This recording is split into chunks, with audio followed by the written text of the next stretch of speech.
Olá, tudo bem?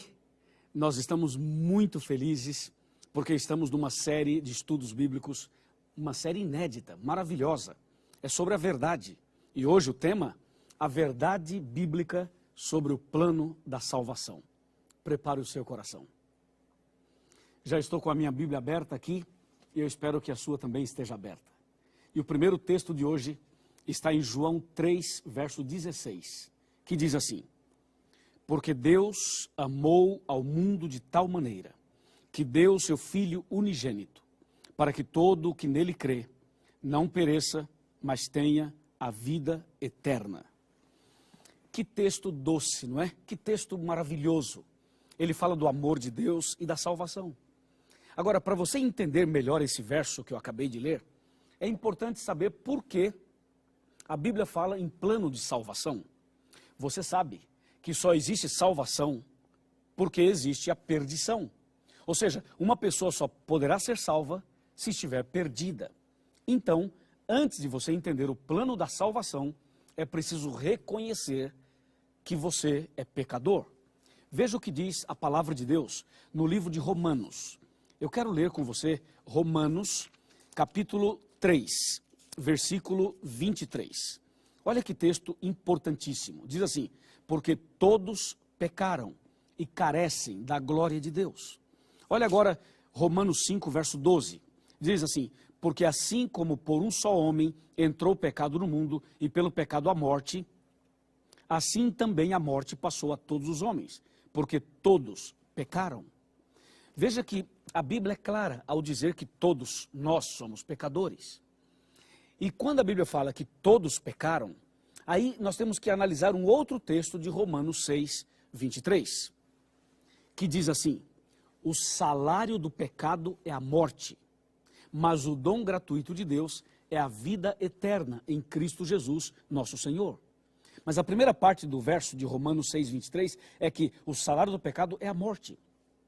Mas que tipo de morte? Qual é a morte que é o salário do pecado? Bem, se você analisar Apocalipse capítulo 21, versículo 8, vai ver que a morte que a Bíblia se refere é a morte eterna. A morte eterna aparece na Bíblia como sendo o salário do pecado.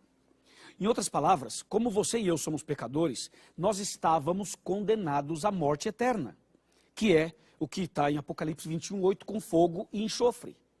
Agora, eu pergunto, você considera-se um pecador?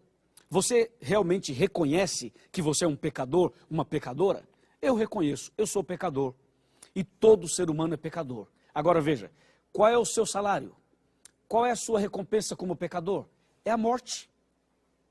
E estou falando de morte eterna. Agora vem a pergunta: você quer morrer eternamente? Pergunta para mim se eu quero morrer eternamente. E a resposta é não. A sua também é não. Ninguém quer morrer eternamente. Ninguém quer morrer de maneira nenhuma. Então aí é que vem a intervenção, a ação, a obra, a manifestação de Deus. Então Deus entra em ação para salvar você, para resgatar você da morte eterna. E só havia uma maneira de salvar o ser humano da morte eterna. A única maneira era Deus tornar-se homem e morrer em nosso lugar. Por quê? Porque o pecado nos trouxe uma dívida. E essa dívida era impagável. Nenhuma pessoa poderia pagar essa dívida. A morte de um anjo não pagaria. A morte de todos os anjos também não. A morte de uma outra pessoa também não. Somente havia uma maneira de pagar essa dívida. Só uma maneira de resolver o seu e o meu problema. Só havia um jeito de salvar você e eu da morte eterna. E esse único jeito era através da morte de Cristo Jesus.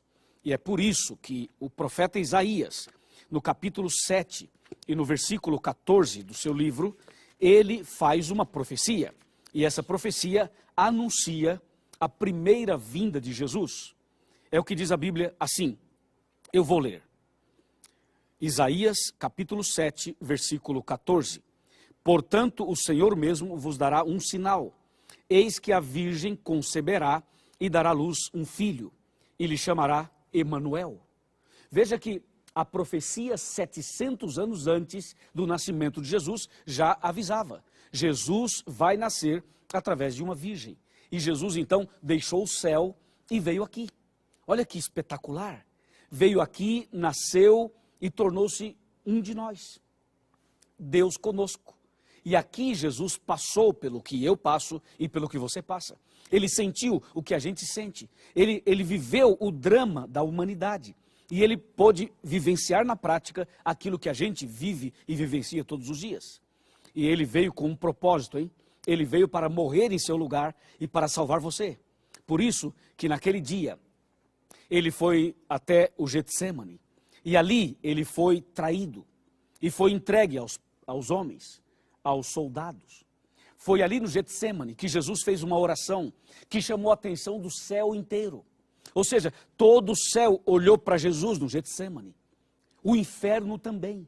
Foi no momento em que Jesus, ali no Getsêmani, orou e disse: Pai, se for possível salvar o mundo sem que eu tenha que morrer, salva, Pai. Jesus disse: se for possível, passa de mim esse cálice. Quando Jesus disse isso, o universo inteiro tremeu, porque Jesus poderia retroceder, poderia desistir. Só que Jesus não parou a oração aí. Jesus continuou dizendo: Pai, todavia, não faça a minha vontade, sim a tua. E foi aí que Deus disse: Filho, não tem outro jeito de salvar as pessoas sem que você morra. E Jesus disse: eu estou disposto a ir até a cruz. E Jesus foi até a cruz. Que momento dramático. É uma mistura de amor, sofrimento, lágrimas, sangue. Quantas coisas aconteceram. Jesus foi preso, julgado, condenado. Colocaram uma coroa de espinhos na sua cabeça. Colocaram uma cruz nas costas dele. Jesus começou a andar pela via dolorosa. E Jesus foi até o Monte do Calvário. E lá ele foi crucificado entre dois ladrões. À direita de Jesus havia um ladrão, à esquerda havia outro. O ladrão da direita se arrependeu ao ver Jesus morrendo para salvar a humanidade. E o ladrão da esquerda continuou blasfemando. Então, naquela cruz, na cruz de Jesus, Jesus morria pelos pecados de todo mundo. Jesus estava morrendo para salvar a mim e a você. Mas a cruz da direita daquele ladrão mostra que um homem estava morrendo para o pecado, estava aceitando Jesus, estava entregando a vida no último minuto. E do lado esquerdo, um homem morria no pecado, morria perdido. Meu amigo, a morte de Jesus na cruz é uma chance de salvação para todo mundo. Algumas pessoas aceitam Jesus, outras pessoas não aceitam. Algumas pessoas se entregam, outras pessoas rejeitam. Eu sei disso, mas não importa. O importante é que a palavra de Deus seja ensinada, é que o plano da salvação seja compreendido, para que você compreenda e tome a sua decisão. Eu sei que nem todos serão salvos, mas eu tenho que pregar para todos. Eu sei também que Jesus tem um propósito na sua vida. Por isso Jesus morreu na cruz, por isso ele se entregou naquela cruz. Quando Jesus abriu os braços, sangrando, sofrendo, agonizante, e disse aquela frase: está consumado. Quando Jesus disse está consumado, Jesus estava dizendo o seguinte: está pago, está resolvido o problema. O ser humano pode voltar para o céu, o ser humano pode ter a vida eterna, o ser humano pode ser salvo. Jesus pagou a dívida, Jesus resolveu o problema, Jesus abriu as portas do cativeiro, Jesus então pagou aquilo que se exigia que fosse pago. Ou seja, na verdade, Jesus na cruz nos deu o direito de ter a vida eterna. Não é lindo isso? Não é maravilhoso tudo isso? Com certeza é maravilhoso. Jesus amou você de tal maneira, como eu li no primeiro texto de hoje, Jesus amou você e a mim de tal maneira que se entregou na cruz. Ou seja, esse foi um amor que não tem explicação. Eu posso ficar aqui o dia inteiro falando, eu não consigo explicar, eu só sei dizer uma coisa, como diz Isaías 53, versos 3, 4, 5, 6 e 7, sabe o que diz lá? Diz assim, resumindo, Jesus diz que ele foi conduzido, levado como um cordeiro para o matadouro. Jesus foi crucificado, sacrificado, como se fazia com os cordeirinhos. E a Bíblia diz, ele não abriu a sua boca, porque ele sabia que esta era a única maneira, a única forma de salvar a humanidade. Você não sente no coração algo diferente? Você não sente o desejo de agradecer a Jesus por tudo que Ele fez? Eu tenho certeza que sim. Eu quero te falar um detalhezinho sobre esse assunto. E para isso eu quero sentar aqui na minha cadeira e quero conversar com você. Todas as vezes que eu sento aqui, significa que queremos conversar de coração para coração. É como se eu estivesse sentado na sala da sua casa. Então vem cá, chega perto de mim, pode vir pertinho. Nós somos amigos e irmãos e eu sou o seu pastor também. Meu amigo e minha amiga, eu imagino que você está passando por lutas. Eu imagino que sua família está passando por momentos difíceis. Mas eu quero que você saiba, a grande notícia, na cruz, Jesus pagou sua dívida. Hoje, entre você e Deus, não tem mais barreiras. Não tem mais nenhum obstáculo. Hoje a porta foi aberta, o cativeiro foi aberto. Você pode sair da escravidão, você pode sair desse sequestro, você pode sair dessa situação que te amarra, que te prende. Você pode abandonar esse vício, você pode começar uma vida nova, você pode ser livre, você pode ser uma pessoa feliz. Basta você aceitar Jesus como seu salvador pessoal. E não espere você ser uma pessoa boa ou perfeita, porque você não pode ser perfeito por você mesmo. Não espere que os seus problemas sejam todos resolvidos. Não espere até que a sua enfermidade passe ou a sua dívida financeira se acabe. Venha a Jesus do jeito que você está. Eu estou falando a um empresário, estou falando a uma professora, estou falando a um pastor, estou falando a um evangélico, a um católico, a um espírita, estou falando a um ateu. Estou falando a você, meu amigo, que trabalha como empregado, a você que é empregada doméstica, estou falando a você que talvez nunca estudou na vida, eu estou falando com você, Jesus ama você, olha aqui nos meus olhos, dá para olhar aqui nos meus olhos? Dá para olhar aqui nos meus olhos? Eu quero te falar, Jesus ama você, você é muito especial para Ele, por isso Ele morreu por você, por isso Ele se entregou por você, por isso Ele foi até a cruz por você. Então, não fique aí com a cabeça baixa, não fique aí desanimado, derrotado, não desista, por favor, não desista. Talvez eu esteja falando com alguém que já tentou o suicídio, ou alguém que tem esses pensamentos suicidas. Meu amigo e minha amiga, hoje é dia de salvação, hoje é dia de boas novas. Deus amou você de tal maneira que morreu na cruz por você, e depois ressuscitou por você, e agora intercede por você, e em breve voltará para buscar você. Eu aceitei Jesus na minha vida. Eu entreguei minha vida a Jesus. Você também deseja aceitar Jesus hoje? Deseja aceitar Jesus como seu salvador pessoal? Você quer entregar a sua vida completamente a Ele? Venha do jeito que você está. Ah, pastor, mas eu cometi um pecado agora mesmo. Venha do jeito que você está.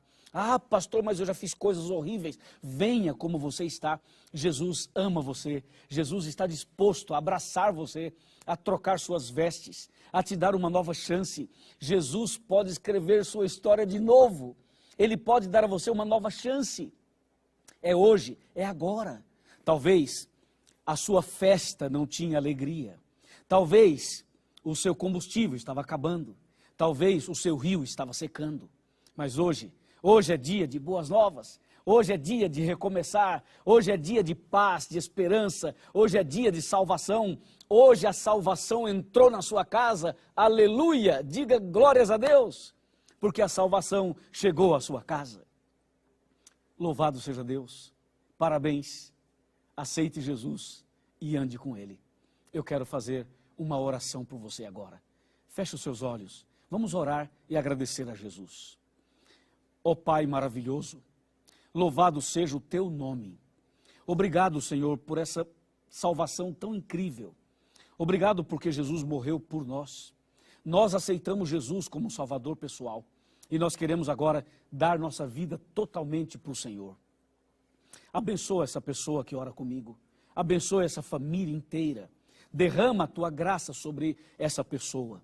E que quando Jesus voltar, ela, ele e todos nós sejamos salvos. Em nome do nosso querido e maravilhoso Cristo Jesus. Amém.